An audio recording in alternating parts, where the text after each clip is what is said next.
জাতীয় সংসদ নির্বাচনে 237 আসনে সম্ভাব্য প্রার্থীর নাম ঘোষণা বিএনপির। দিনাজপুর, বগুড়া, ফেনী থেকে লড়বেন খালেদা জিয়া এবং বগুড়া 6 আসনে তারেক রহমান। গণভোট নিয়ে মতভেদে উপদেষ্টা পরিষদের উদ্বেগ, আলোচনা করে মতৈক্যে পৌঁছাতে রাজনৈতিক দলগুলোকে 1 সপ্তাহের আলটিমেটাম, নইলে সরকার নিজেই সিদ্ধান্ত নেবে। নির্বাচনের আগে গণভোট করার সংবিধান পরিপন্থী অভিমত সিনিয়র আইনজীবী শাহদিন মালিকের সুপারিশ দিয়ে প্রতারণা করেনি ঐকমত্য কমিশন, বদিউল আলম মজুমদার।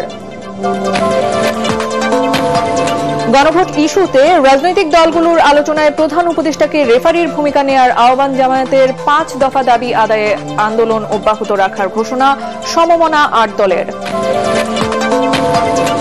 সংকটময় পরিস্থিতি থেকে দেশকে গণতন্ত্রে ফেরাতে আগামী নির্বাচন খুবই গুরুত্বপূর্ণ বললেন সিএসি। সুষ্ঠু ভোট আয়োজনে দলগুলোর সহযোগিতা কামনা।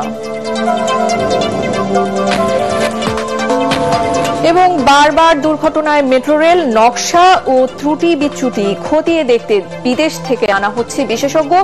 মেট্রোতে চাকুরি পেয়েছেন ঘটনায় নিহত কালামের স্ত্রী।